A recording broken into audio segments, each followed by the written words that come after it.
All right, good. Well, Chris, if you're good, we could officially begin.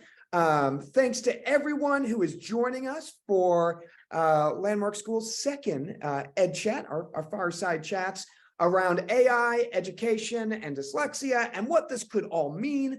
I am so incredibly honored and grateful that joining me today is Dr. Chris Dede. And Chris, forgive, I'm going to read a brief bio of you. Dr. Chris Dede is a senior research fellow at the Harvard Graduate School of Education. He is the co-principal investigator of the NSF-funded National Artificial Intelligence Institute in Adult Learning and Online Education. He is the co-host of the Silver Lining for Learning, I'm going to call it a vlog. I highly recommend it. We'll plug it again before this is over. And he has spent a career as an expert and a preeminent thought leader in emerging learning technologies, amongst many other accomplishments. So, Chris, I am just so appreciative and excited for you to be here and share your knowledge with us. Well, I'm excited to be here as well. And I want to make clear at the onset that I'm not an expert in dyslexia, but I have been part of a project called Reach Every Reader at the Harvard Graduate School of Education, which for 5 years, with support from the Chan Zuckerberg Initiative, looked at different ways of increasing the proportion of kids who can read by the end of 3rd grade. And I had many colleagues on the faculty who are experts in this area. So if I say something smart, it's due to them. And if I say something dumb, it's due to me. It's the best way to look at this. Well, I very much appreciate that, that caveat. But again, I think as we talk about education and we talk about technology and specifically AI in education, it's going to affect all aspects of instruction and how we think about this. And how we think about it in terms of dyslexia and LD kids, I think is a really just kind of a personalization of what is kind of a broad approach. As we begin, if I can, Chris, I have one initial question. I always thought if I got to do something like this and interview interesting people, the first question I always wanted to ask is, outside of AI, outside of your expertise and your career, what was school like for you? Somebody that has kind of dedicated yourself to education, what was school like for you? Well, it's a great question because, in fact, I went into education because I hated school. High school was the worst time in my entire life. I was incredibly bored. I would just sit at the back of the room and read the textbook for the first 2 weeks, and then there were a lot of weeks left and not much to do. I went to a not very good public school, and I actually had to teach myself calculus in order to take the test that was needed to get into where I wanted to go.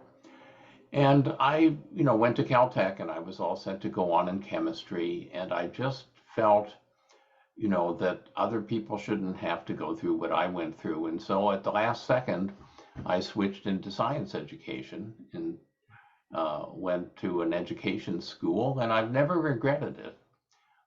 And I think I've made more contributions in education than I could have made in science, even though I think I was good at both.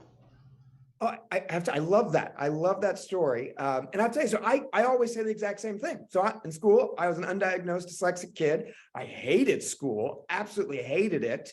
And as a professor at a graduate school of education, you'll appreciate this, I ultimately went to Indiana University and I became an education major because they told me there was no math requirement. And I thought, well, by God, I'm going to be a teacher. But I'm very similar. I got into this too because I thought, God, I hated school. And I wanted to figure out there's got to be a better way to do this. There's no reason for us to be miserable for 18 years. So thank you for sharing that. That's wonderful. Yeah, and there are terrific schools in this country, as you know. And I've had the privilege for Beaver Country Day School, which is here in Boston, for being on the board for a while, sent 2 of my children there. It's a great independent school. I've also been associated with a public high school called Another Course to College here in Boston that is not, does not have the kind of budget that a high-end independent school has, but that I think is able to do 70% of the learning on 30% of the budget. So that's really my goal in looking at high-end education is to think about how could we scale it and make it affordable.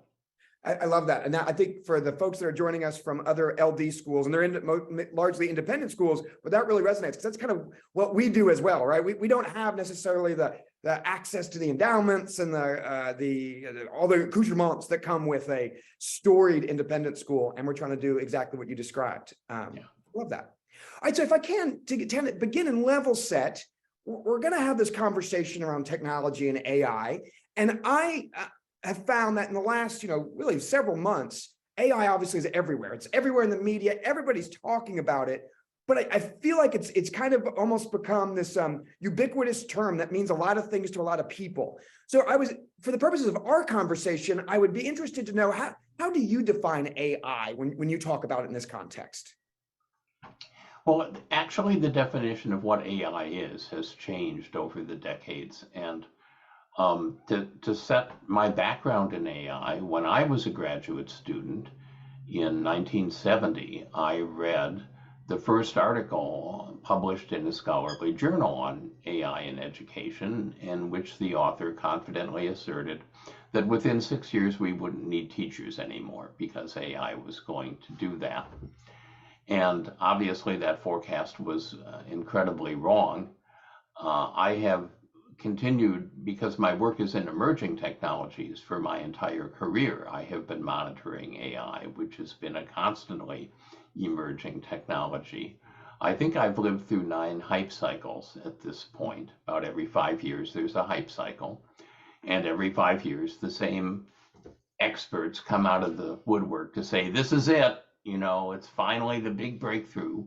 And then they go away, another hype cycle happens. But at the same time, AI has been making steady progress over that time. I think that there are really 3 kinds of AI that we see a lot of in education. One kind that many people are familiar with is what are called intelligent tutoring systems, which are based on what's called semantic AI. That is AI that's about some kind of production rules that understand the content. And the tutor interacts with the student and can learn from the pattern of mistakes that the student is making what might be the next best thing to do. There's a second kind of AI that has been around for a shorter amount of time, but nonetheless that's powerful, which is essentially AI-based learning analytics, where more and more data is starting to stream out of interactions with students, especially if those interactions are online.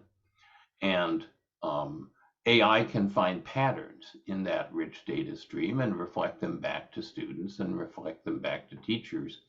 And in the learning experiences that my colleagues and I have developed at the Harvard Ed School, we have used that kind of learning analytics to customize and personalize the types of learning that students are experiencing. And then there's this brand new kind of AI, generative AI, large language models, that really is a product of this hype cycle, and that is a bigger leap than most. Of the 9, I think this is one of the bigger leaps in terms of what AI can do. And so that sparked, again, a lot of instant experts who say this is it, this is the big thing, about which I'm appropriately skeptical after many decades of watching those predictions. But on the other hand, it is able to start doing some really interesting things, which can be good or bad depending on how we handle them. And that kind of AI is basically able to understand text and speech. And by understand, I mean that not that it thinks about them because it's mindless, but it is able to recognize patterns and respond with patterns that human beings find meaningful. So you can think of it as something that doesn't think itself. It's a symbol manipulation system, but it takes one set of symbols and comes back with another set of symbols that can be of value for people. I know that sounds weird. No. Because it's not like a human intelligence. Humans have a completely different kind of intelligence than these large language models. But think of it as like moonlight. So we value moonlight. There are things that moonlight does well, but the moon doesn't make light. The sun makes light. Moonlight is reflected light. And in the same way, these large language models are reflecting back to us insights that AI can pull out of what human beings have created. I love the moonlight analogy. I've never thought of it that way. That makes a lot of sense. And for the audience, and Chris, correct me if I'm wrong, but when we're talking about large language models, for kind of most of us, that's ChatGPT, right? That's what we know. ChatGPT is an example of a large language model. And it's fascinating to hear that these kind of cycles, hype cycles, that you have seen throughout the course of your career, and the understandable skepticism. And one thing I find interesting is, and I would agree again, and I'm still fairly new to AI, certainly, and through my career in education, there's, I remember when Wikipedia was going to change everything, and and we were, anyway, all these things, and Blogspot and all these. But I think the difference for me right now is I'm having to have conversations about structure, practices, and even ethics around AI in a way that to me almost feels, I keep describing it to when COVID first emerged and we had to make all these decisions, knowing that all these decisions would also probably be meaningless 3 weeks from now as we learned more. And so that to me seems to be the difference, is that it is impacting and will continue to impact how we work on a daily basis. Does that sound fair? Yes, that sounds fair. When I think of what would be comparable in my professional career, in terms of ed tech and advances in ed tech, I would say that the two things that would be comparable, one was when personal computers became affordable, and people could have interactive devices under their control that could access the internet and do all sorts of stuff. And the other was social media, that when social media were developed and became popular, and suddenly the internet wasn't a one-way thing that was sending information down to you, but it was a two-way thing in which people were sharing their ideas and experiences. That changed things dramatically. And I think generative AI has the potential to be up there with both those things. But again, technology is a double-edged sword. And so you can think of ways that personal computers created problems in society, such as widening achievement gaps. And you can think of many ways today that social media create problems in society, in addition to advantages. And generative AI is in the same category. Yeah, so I hadn't thought about the social media connection. I like that a lot. What I keep thinking about is, in some past advances, and in my mind, I think of when I remember first getting a personal computer. I remember having dial-up. I still remember getting our AOL disk and having dial-up.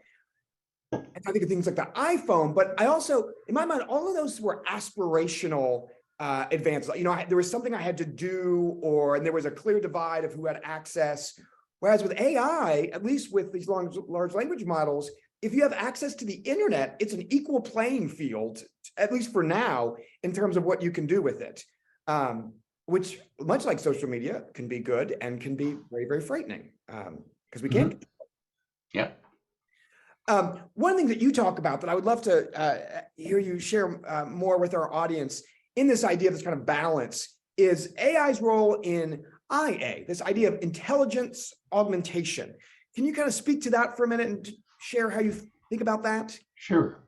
So one of the reasons that people are either excited about or terrified by generative AI, depending on who you talk to, is that it's able to do things that we have traditionally thought that only human beings could do. And what that means is that in many occupational roles, including mine, in the future, people will have an AI partner in doing those roles. So we're not talking about AI eliminating the role, but we are talking about AI taking over parts of the role and then human beings having to respond. So I'll use myself as an example because the National AI Institute that I'm part of is building tools to be partners for teachers of adults, university professors, people who do professional development, industry trainers, and so on, and military trainers, and so on and so on. And those tools do what's called reckoning, and people do what's called judgment. So I'll give you a fictional example, and then I'll give you a real example. Science fiction for decades has speculated about AI and what human AI interactions might look like. And a good example of IA, intelligence augmentation, is from Star Trek: The Next Generation with Captain Picard and Data, the android. Now, Data looks like a person, but Data, in fact, is a machine, an AI-based machine. And he and Picard work really well together because each can do something the other cannot. Data can absorb enormous amounts of data, as the name would suggest, data about the universe, data about the starship, data about people, and make predictions, reckoning, calculative predictions. And then Picard can take those predictions into account in making decisions that are based on human judgment, that are based on things that Data doesn't understand. So what might that look like in the real world? Well, let's take a cancer specialist, an oncologist. Increasingly, medical specialists like that are developing AI partners. And the partner does things that the human being can't. It can scan 1,500 online medical journals every morning and pass along any new treatments or insights that are coming out of those journals. It can scan, theoretically, patient records from across the world of people who are being treated for similar conditions, and how are those treatments working, and what kinds of insights are being developed. And that sounds like, wow, this could really almost do the job of a cancer specialist, but not really, because you would never want that reckoning program to try to use the judgment that's required in counseling a patient about their options in terms of treatments.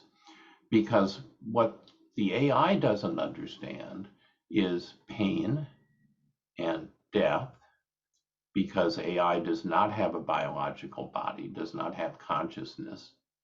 It doesn't understand families or cultures or social interactions, so it doesn't understand the consequences that might come to families, or the cultural perspectives on death that someone might have. It doesn't have moral and ethical systems, and doesn't understand the spiritual dimensions of dealing with mortality. And so there's all this sort of applied wisdom that comes out of being a human being that is a biological organism, that has life experiences, that has consciousness and spiritual values and cultural perspectives and social interactions and so on, that the reckoning system cannot have. And so that's the partnership. The reckoning helps the patient and the clinician reach good decisions that are based on judgment. So I know this is a long answer, but let me now relate it to me. So as I said, the National AI Institute, one of the things that we're doing is to build AI-based assistants for university professors. And those can take different forms. Each one is sort of narrow and specialized because that's what AI can be. So there's a question answering assistant that can handle all the kinds of questions that students come up with, often because they don't read the instructions. There's a tutoring assistant that can help the proportion of students who don't get it from the regular learning experiences and need extra support, can provide some of that extra support. There's laboratory assistants, there's library assistants, there's a social assistant that in a large class can help students to find a good learning partner for them based on similarities and differences between their backgrounds, and so on and so on. Now, I can be upskilled or I can be de-skilled by that AI assistant. This is where the intelligence augmentation comes in. If I just stay as I am and let those assistants take over routine parts of my job, reckoning parts of my job, then I'm de-skilled. And in fact, I end up sort of working for the assistant. So the question answering assistant says, well, I don't know the answer to this one, so you answer it. But I can upskill and deepen my knowledge of individual students, so I can personalize instruction, deepen my knowledge of the cultures that my students come from, which I can tell you are very rich and deep at Harvard, and understand the perspectives better that they're coming from, and so on. And if I upskill, then we have intelligence augmentation, where I and the partner together can do things that neither one of us could alone. But if I don't upskill, then my role becomes diminished. My human strengths are undercut. And so that's the challenge of AI, is that it gives something, but unless we upskill, it also takes something away. So there's so much I love about what you just said.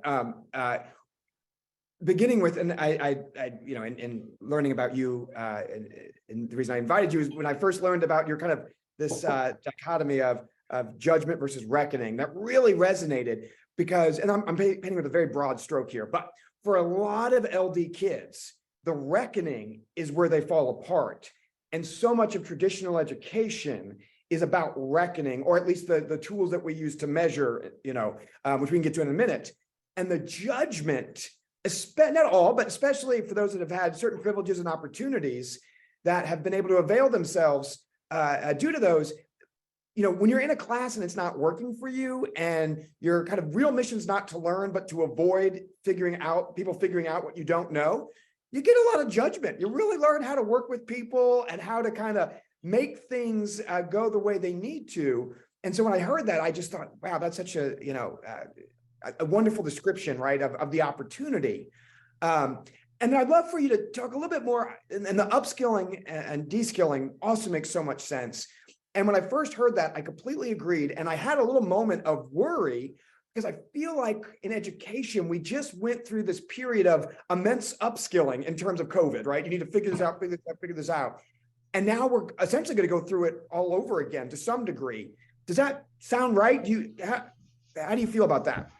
Well, I want to begin with what you talked about with what do we emphasize now, which is absolutely reckoning. The SAT, the ACT, the GRE, the LSAT, all of the alphabet soup of high stakes psychometric tests, those are all reckoning. And that's why all the headlines are about, oh, the AI can do well on these tests.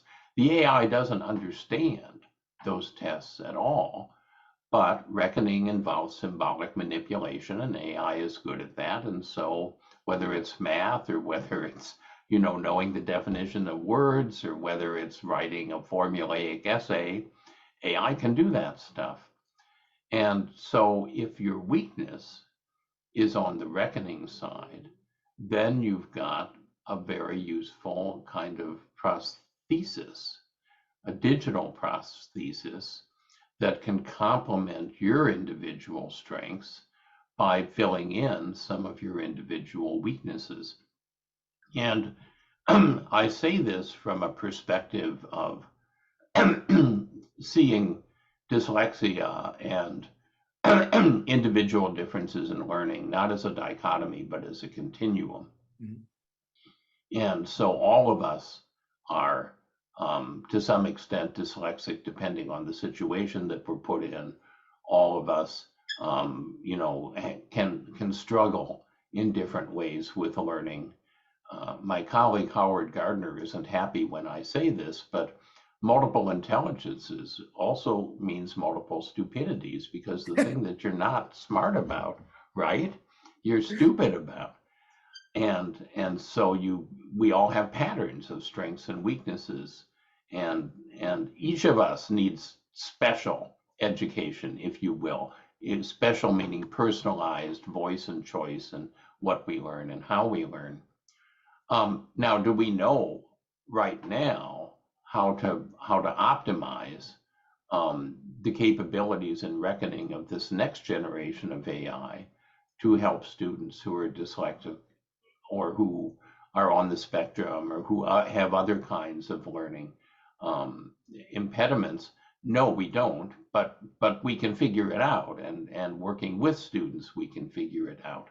And so it's an opportunity, but only if we start educating for judgment instead of educating for reckoning. Because if we keep the same curriculum and we keep the same metrics for measuring success, high stakes tests, we're just preparing students to lose to AI. We're preparing students to go into the workplace with reckoning skills when AI is going to run rings around them.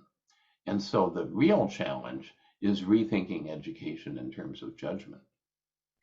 And first to tell you, I wrote down digital prosthesis because that's my new favorite thing, and multiple stupidities that I will be quoting you from my. Well, don't quote me too loudly. I don't want Howard Gardner to come and bang on my door. No, it's so great. With that, to your point, we've got to start educating for judgment. And going back to this hype cycle idea, I could argue all day long we should have always been educating for judgment, because that really is, more applicable. But do you feel like, even though we don't know the future, just based on what exists right now, I feel like there is an immense pressure, much more so than might have been in the past, to reckon with the fact that we're reckoning, because to your point, kids in a year are going to be going into jobs that have a digital prosthesis that expects them to do things differently. Is that fair? It is fair, and I spent 5 minutes I teach a class every spring at Harvard on motivation and learning, and I spent 5 minutes in the second class this spring talking about why it wasn't a good idea to use ChatGPT to do their academic work. And of course, some of that was because of Harvard's policies on plagiarism and the penalties associated with that. But I said, setting that aside, let's say that you graduate, you've got your Harvard degree, you've got your transcript, you've got your recommendations, you go in for a job interview. Typically, in my experience now, job interviews involve some kind of performance. People don't just look at your resume and your letters of recommendation and your GPA. They want you to do something. So my daughter, who graduated last summer in mechanical engineering, she'd go in for an interview and they'd say, well, here's this thing we'd like you to diagnose and fix. And say you're a marketing major, you go in and they say, here, we want a marketing plan, take half an hour, and here's the parameters. Now, what employers are starting to do, of course, is that you hand in the marketing plan and they give the same prompt to ChatGPT. And if your marketing plan isn't better than ChatGPT's marketing plan, you're not going to get hired, because ChatGPT is effectively free compared to what a human being costs in terms of salary. So what I'm saying to students is, don't get fooled by the fact that ChatGPT can create the destination, which is where you want to get to, the marketing plan or the essay or the whatever it is. Because what's important is the journey. It's not the destination. it's the process by which you go through getting to the destination. That's really what you're paying for in an educational system. And you're better off starting with an original idea that's poorly expressed, the first draft of that essay, than you are starting off with ChatGPT doing all that stuff, which then you don't know how to do. And you're looking at it and kind of scratching your head and trying to figure out how to make it any better when you haven't gone through that analytic process of understanding what's going on. So it really is unfortunate that people are sort of throwing the baby out with the bathwater when they use ChatGPT to produce end products and cheat themselves of the journey that helps you understand what that end product is, and that lets you write something that's better, frankly, than what ChatGPT is going to produce. I love that destination and journey, the way you phrase that. And it's got me thinking too, in all traditional education, again, back to this kind of reckoning, so much of our structure is built around the destination, right? We're going to grade that. And it makes me think that we need to start evaluating and assessing, if you will, the journey itself. Because to your point, creating something original or acceptable is no longer original and acceptable, essentially, right? So what is it that you are doing and learning and growing that you can then, augment, right? How can you augment your own intelligence? Yeah. I had read recently too, this idea that soon we will be expecting more of students, expecting more of workers, of, the kind of the bottom line is going to be raised, to your point, because a computer can do that. So what can you do? That's more interesting. I've also talked a little bit about, GPT as a tool, in a kind of an ethical stance. Is there a place where we cite when we use it, or because the truth be told, there's been times I've gotten stuck on a paragraph and I've just gone to chat and say, and boom, and I will manipulate it. But this idea of suddenly, are we going to have a collection of original and assisted, but that we need to highlight the assisted? Well, I think that it's not only important to highlight the assistant, but it's important to understand that the assistant can be deeply flawed. Mm-hmm. That because calculative prediction reckoning does not involve judgment, you can have complete nonsense that the AI will assert with authority. There was an interesting article in the paper last week about an attorney who had a client, and the client was suing an airline, and the attorney fed the information into ChatGPT, and it generated this beautiful legal argument with lots of legal citations, and he took it into court like a fool. And it turned out that ChatGPT had made up the entire thing. It had made up all the citations to prior lawsuits, because it's a symbol manipulation system. It's not lying. It doesn't understand what the symbols mean. It's just manipulating them. And that's called hallucination, is the technical term within AI for it. And so if you don't check every single thing that the AI does for hallucinations, then you're risking a lot in terms of whatever product you submit. And so the analogy that I would use is text to speech. Speech to text. Mm-hmm. So when speech to text systems were about 70% right, so you'd get 70% of it, but then you'd need to go back and fix the other 30%. That was much more work than just typing it yourself. When it's 99%, then it's worth doing. But where AI is right now is closer to the 70% level, where once you have to spend a lot of time looking for hallucinations and getting rid of them and then substituting something for them, because if it made up all the citations, now you've got to go find citations. Well, then you're better off just not using it at all, which gets back to the destination and journey metaphor. It's such a good point. And I think it's something else as educators for us all to remember and think about, that beginning now, part of, again, this judgment versus reckoning, we have to have these conversations with kids. I am shocked in talking to students how they don't necessarily know that this is not, they don't fully understand how it can't be trusted, or how it can be severely flawed.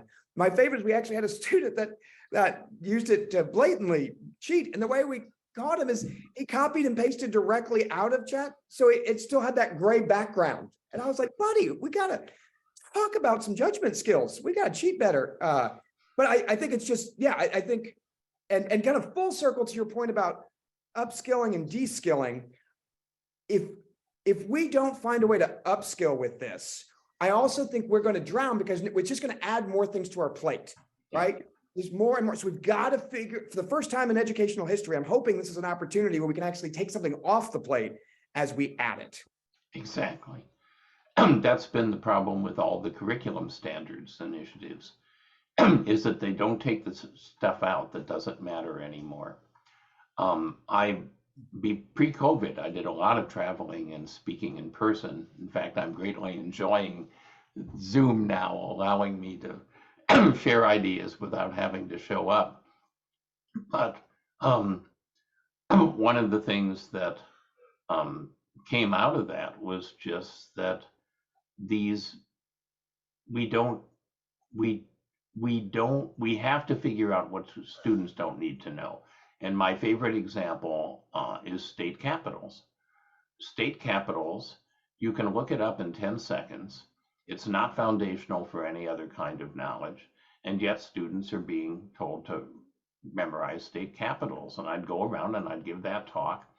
And I felt just terrible at dinner when my daughter was in an expensive independent school in middle school. I asked what she learned that day, and she said, "Oh, I learned the state capitals."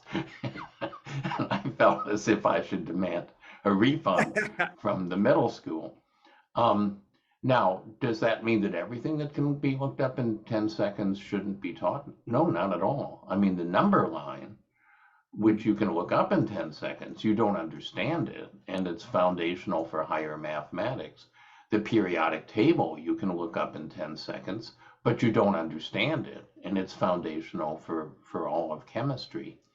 So the issue is differentiating between sort of factoid things, which of course is a lot of what's tested because it's easy to test, and things that are deeper than that are foundational, that are knowledge as opposed to information, and that's where the art of teaching and the importance of human judgment becomes crucial.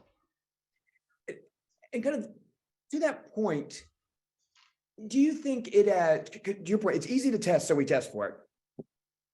Do you think it's also possible to quantify in a way that's helpful for a feedback loop and all the other reasons that we want to look at test scores, quantify judgment, to create assessments that can give us the information that we need, but are also more reflective of what we're actually asking kids to do and think through, if that makes sense? It does make sense, and I'll give you a specific example. I am one of many people who has been involved with the development of a game called Quandary. Quandary is a free game. You can look it up on the internet. I think it's Quandary Game is the thing to search for. And it's been played 2 million times by largely, I think, college and pre-college students who are learning about ethical decision making. It's a game that teaches a process for ethical decision making.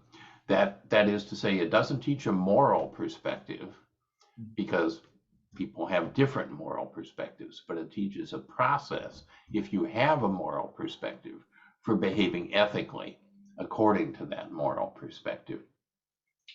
Now that's judgment, and something like a reckoning AI can't make any sense out of trying to paint quandary, because it doesn't understand the very human dilemmas. A quandary is a problem in which someone is damaged no matter what you decide. And so then that's where the ethics come in, is deciding who gets damaged and why that should be the case and what kind of corrective actions you can take and so on. We need to be teaching more things like quandary rather than, multiple choice items that say, of these 5 names, which one is a moral philosopher? Yeah, right. Right. Yeah. And just curious, who do you think is, and maybe it's not a way to even phrase it, but do you think K through 12 is just as kind of stuck in this as higher ed? Do you think higher ed is taking the lead? Because one of the things I have found is some of our more progressive K through 12 schools, they can land in higher ed and it's all multiple choice and they've never taken a multiple choice test. Yeah. I think that there's enormous variation, frankly, among schools. There are terrific schools that are independent schools. Beaver Country Day here in Boston. My children, when I was on the board, I think it's a terrific place. Better in what the students are doing than anything I've seen in higher education, including parts of Harvard. I think that another course to college, which is a public high school here in Boston, is also terrific in a different way. It's lottery admissions. So kids come in reading at the 4th grade level, doing math at the 5th grade level. They've got 4 years to get them ready to college, and through great heroism and personal sacrifice on the part of the teachers, they succeed. It's a terrific model.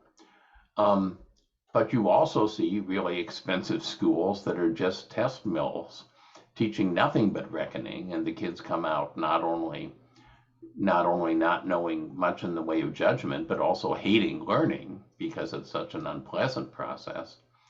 And you can find the same thing in higher education. You can find professors that are just teaching a lot of factoids, and if students regurgitate them, then they move on. And you can find professors that are very thoughtful about doing judgment skills. So what we need is more to just understand that education is a service industry, that ultimately the goal of education is to prepare students for life. And if you're doing a poor job of preparing students with knowledge and skills that are useful in life, it doesn't matter how many awards you win, and it doesn't matter how high the test scores are, and it doesn't matter how much the parents love you, you're not accomplishing your job. I like the service industry context. So kind of to that point, to this idea of we're here to prepare kids for what comes next or for life or whatever that may be. You have talked before about different kind of higher ed programs where you're defining a purpose and not a major. Can you speak to, I found that so fascinating. Can you speak to that for a minute? Yes, some universities have done a good job of looking ahead and asking, well, what are these skills that are important in a global digital economy? And we're so far into the 21st century, it doesn't really make sense to call them 21st century skills, but we can say something like global competencies. And one of the problems that education has, particularly at the higher education level, is that degrees are organized around majors. So my younger daughter, the one who graduated in mechanical engineering last summer, she had to declare a major, and she declared engineering as a major. And of course, there's nothing unusual about that. That would be typically what you would have to do if you wanted to be an engineer, is have an engineering major. Her passion is to help marginalized groups across the world be empowered to have better lives through the kinds of things that engineers can do. And when you say it that way, there's a much broader set of knowledge and skills that she needs to accomplish that passion than to accomplish the narrow field of engineering. And what universities should be doing is building their programs around students' passions so that they graduate with the full range of what they need in order to accomplish their goals, rather than some kind of academically defined disciplinary lens that's useful but too narrow. Does that exist? Are there programs where that Well, exists? there's places that have talked about it. Is where I would say we are. There are Gotcha. places that have talked about it, but typically it doesn't exist now in higher education, and that's, you know, partly because people tend to teach as they were taught. And, you know, everybody who graduated in discipline and their accrediting association is looking at that discipline. You know, there's a series of invisible walls that make it difficult to say, no, we're going to step back and we're really going to organize things around passions. On the other hand, at a time when many colleges are faced with going out of business because it's it's fighting for the deck chairs on the Titanic because the demographics are going down for the traditional student population. Upskilling and reskilling of older adults is the unmet need that they should transition to. And if you're an older adult, you're not coming in wanting a disciplinary background where the professor decides what you need to know.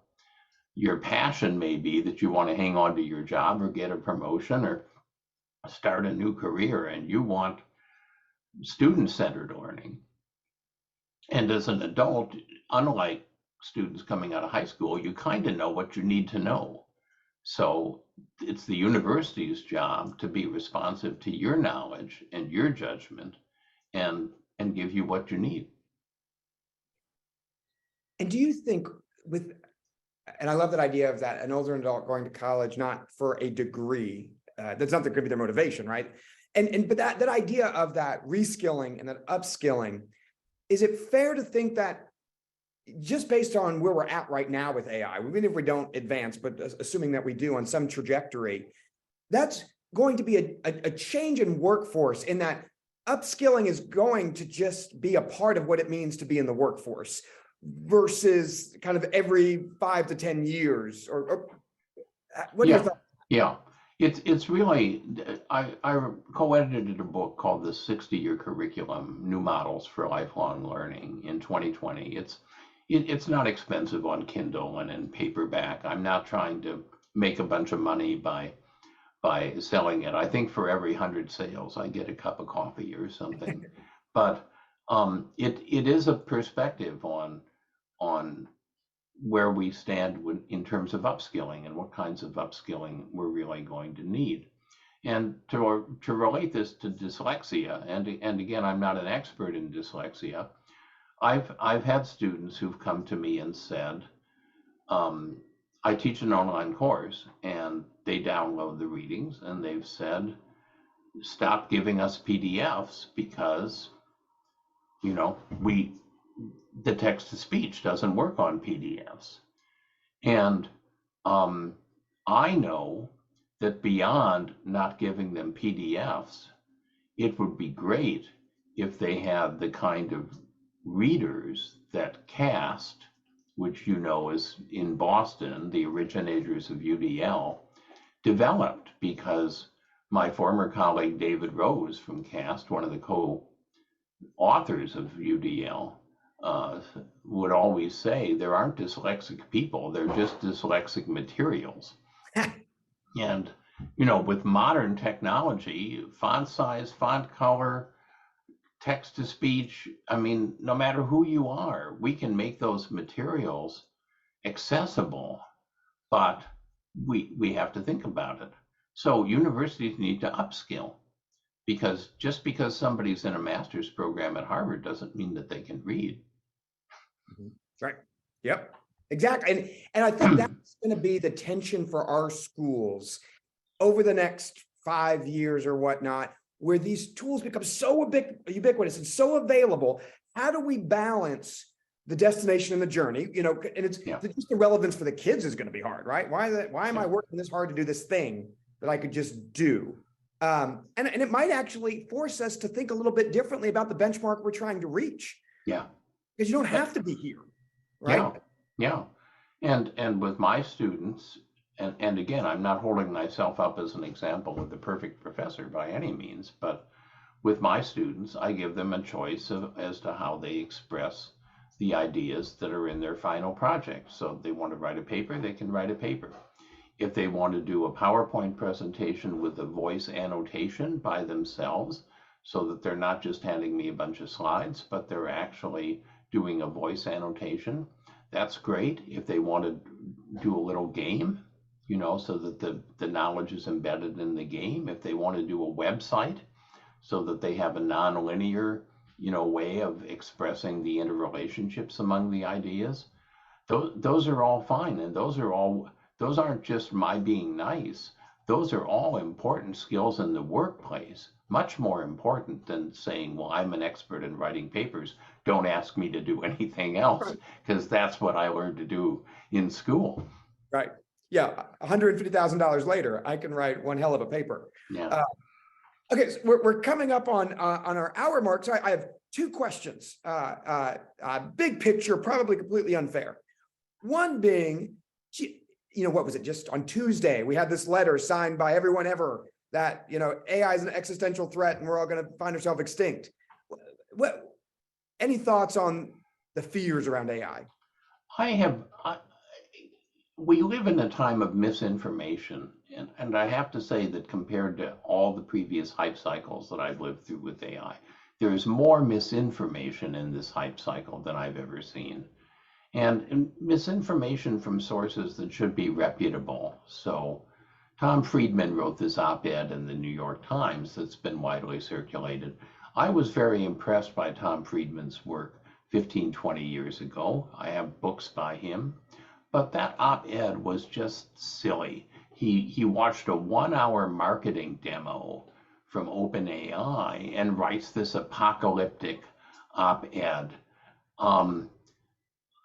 I would say that 90% of the things that I read about generative AI are inaccurate, and from sources that you wouldn't expect, historic figures in the development of AI, and so on. This is not Skynet. This is not the Terminator, where you have a sentient machine that develops consciousness and has the nuclear codes. This is a symbolic manipulation, mindless tool that the only way that it's going to pose a huge threat is if we're stupid enough to think that it's something more than what it is and ascribe to it properties of judgment that it doesn't have. So it's really, the solution is to not believe the hype and take the trouble to learn what these things actually are. And I'm glad you said that. And to me, again, full circle, as educators, it is a new role and responsibility, I think, that we have that we maybe didn't think about 6 months ago. You educate about that to say, this is what it is, this is what it's not. Here's how it's useful. Here's how it could be detrimental. Okay, I said I have two more, but last big picture.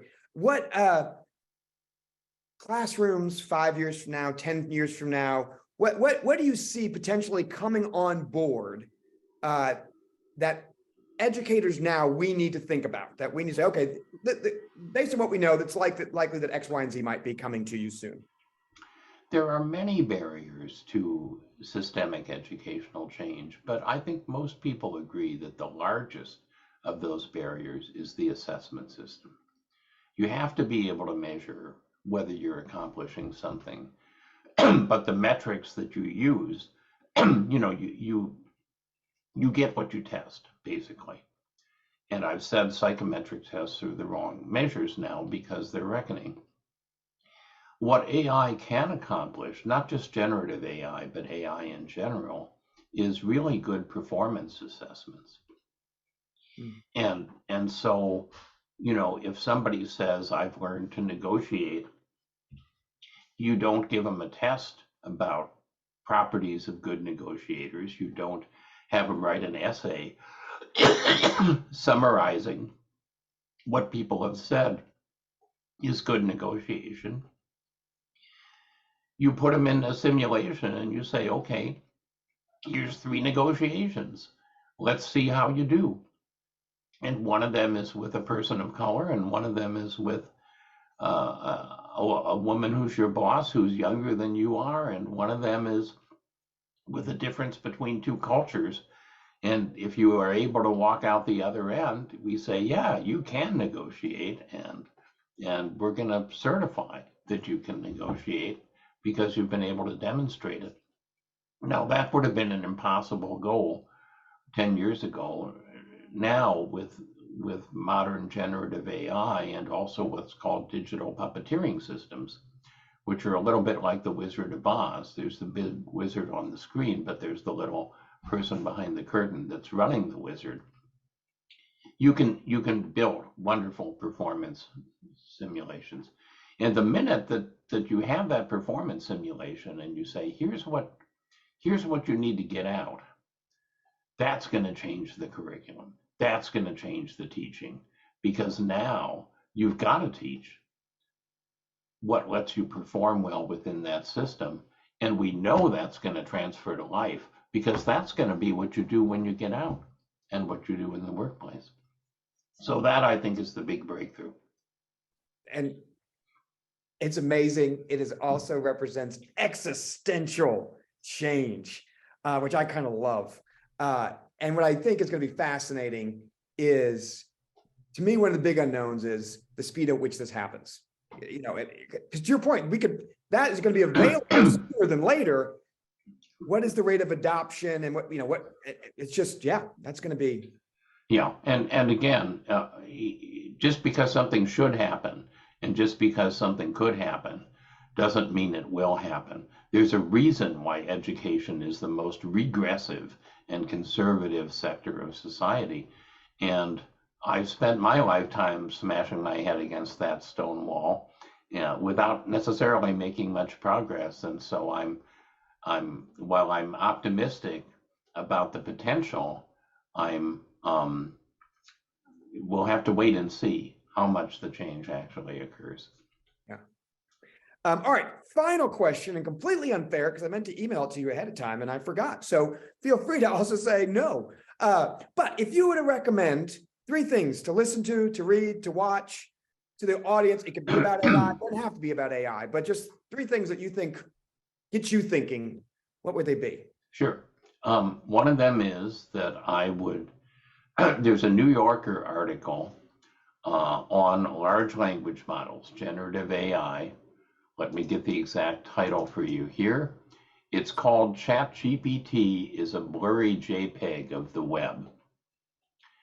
I think everybody should read that article. It's a really good argument for what these generative AI systems are and why we need to be very careful about how we use them.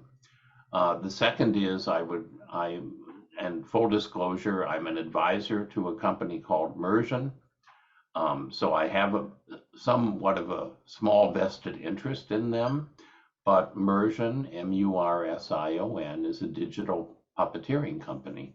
And if you want to see what these performance simulations might look like, you could look on the Mersion website. And I'm not pushing Mersion as such, but I'm saying if you want to see what modern performance simulations look like, that would be a good thing to do. And the third is that I have a brief, co-authored brief on the web on intelligence augmentation. And if you type in intelligence augmentation, Chris Dede, then the link will probably come up. You can download it for free. It goes deeper into the kinds of things you and I have talked about. So I'm not going to say those are the 3 best things that you can possibly look at, but they're 3 good things that you could look at. Well, I love that. And I will second the brief, because I read that as well and found it incredibly accessible. And kind of a funny note to end on, I was demonstrating just recently for some staff members GPT-4 and some of the plugins. And now there's one where you could go and send it to a website and it just automatically summarizes what it's. So I sent it to the website that had your brief, and it completely hallucinated and just tried to summarize the actual web address. And I looked like a complete jackass because I was like, look what it can do. And then there it was. So I think a good note to end on that, to your point, it's a tool, but it's not a solution, and we need to be very exactly. Exactly.